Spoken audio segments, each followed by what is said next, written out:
I guess there's just an idiot rambling and he doesn't know anything. Equally absurd. Hey everybody, it's Jason Blaha here, and today I want to chat with you guys and gals a little bit about this today. And again, I'm coming from just a place of common sense, understanding the human body, understanding nutrition, and understanding what the healthiest, fittest people on earth, what the best athletes have always done. And when you really look at both of these ideas objectively, they both need to be rejected outright in terms of being what's optimal for health and fitness and athleticism. I'm not saying there can't be ethical considerations for people, but when your considerations extend beyond ethics, right, anything beyond your morality, and they come over into the other areas, these diets are both problematic. They are suboptimal, in many, many ways. All right. And we need to be aware of that. We have to quit pushing these.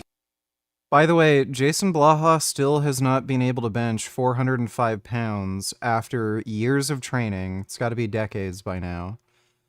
Taking all the steroids he's wanted, and supposedly following the most ideal human diet.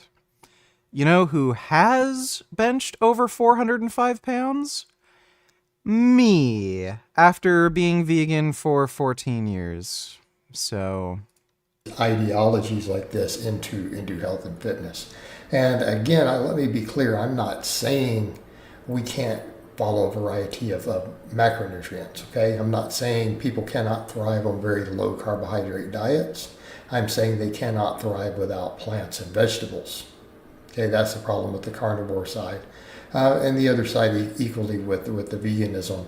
Again, there are things that we benefit from, that we not only health-wise benefit from the animal stuff. Some of it gives you such an enormous advantage, especially when it comes to things like body composition, that it absolutely matters. And it matters. yes, you may not like it, but this is what peak male performance looks like. How could he ever achieve this amazing physique without eating meat? I just don't know how it would be possible. These amazing, huge biceps that Blaha has, there's no way I could ever get arms like those on a vegan diet.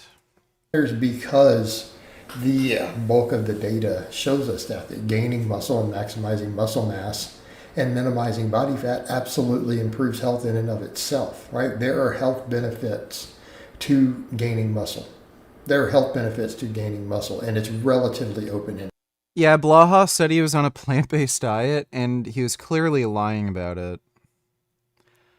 He just lies constantly. I don't know why. He's just a pathological liar. He just does it. I know he was, like, a while ago, he said he was eating, like, meat and stuff for some of his meals on a live stream, so it's just another thing he lied about. So let's discuss both of those, because obviously the vegan one feels like in some ways it's less obvious. Like you can't even be drawn towards the carnivore diet unless you're essentially insane, right? It is not a diet for anyone remotely sane, logical, rational. It is itself a mental illness. But let's talk about the vegan one, because at least we can make an appeal to ethics, right? We can make an appeal to ethics with it. And again, I can appreciate that. I can disagree with those ethics, but I can at least respect the fact, right? We can respect that fact, okay? That if it for them is about animal rights and animal welfare, whether it's whether it's correct or not, it's irrelevant. It's still well-meaning, and it's intended to be ethical and moral. All right. I can't hate that part of it, and it can say, hey, they have a right to that. A person has a right to their personal ethics. Absolutely. So the problem is again, the body composition and nutritional deficiencies. It's essentially a diet that without supplementation is not going to work. It is not going to work. It is nearly impossible to have perfect health on a vegan diet without supplementation, because I mean, that would be the case for any diet. I don't know what delusional fucking world this guy lives in, but most people are not eating a absolutely perfect diet where they meet every single micro macronutrient exactly. They're not low in any particular nutrient. Every single day they eat the exact same thing in a perfectly balanced manner. And again, there's so much research on like weird ancillary things like with like creatine.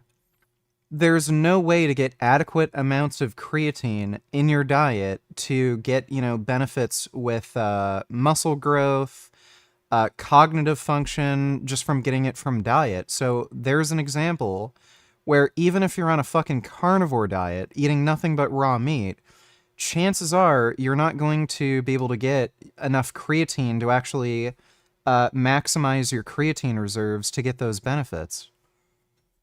Like, everyone benefits from some level of supplementation. Is deficient in too many things. Now their argument would be, yeah, but we can supplement those things. True, but then we're over to your diet's not really optimal without adding a bunch of synthetic supplements back in, right? Not even talking about just protein.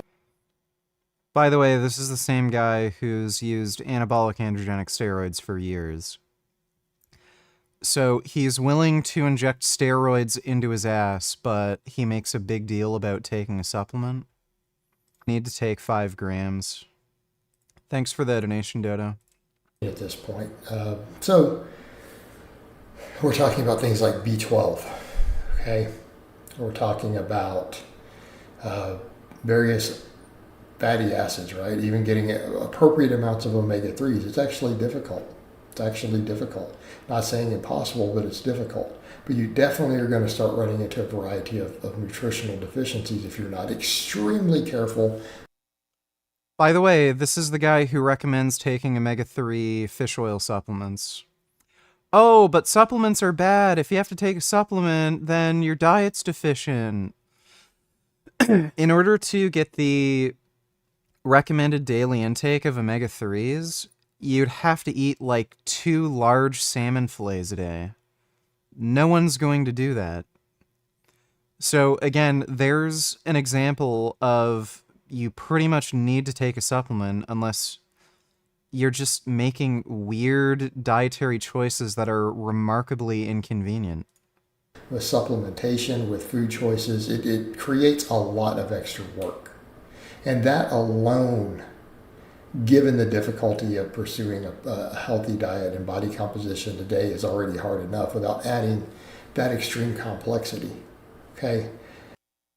Again, this is the guy who has no problem injecting steroids into his ass, but taking a dietary supplement is just too much work. Furthermore, when it becomes an ideology instead of saying and addressing that, and many are not willing to do that, this is a problem. Okay, when it becomes the foods are bad because they're animal products, well, that's not true. There are plenty of absurdly healthy foods that are animal products that are linked to all sorts of health benefits. That is really not true. Okay, and positive health outcomes. So this idea that all disease is coming from animal products is absolutely ludicrous, especially when given that refined sugars play such an enormous and massive role in poor health, documented in the literature. They'll talk about also cardiovascular risk, yet, coconut oil will still be consumed. Coconut oil is absolutely linked to elevated LDLs, elevated to all sorts of problems. They're animal. Yeah, and if you eat animal foods, that raises your LDL, either directly or indirectly. So directly, you might be eating animal foods that contain saturated fat and cholesterol, which raise your LDL, and indirectly because animal foods don't contain any fiber. So if you swap out steak, for instance, with tofu, not only does tofu have less saturated fat and no cholesterol, but it also contains fiber.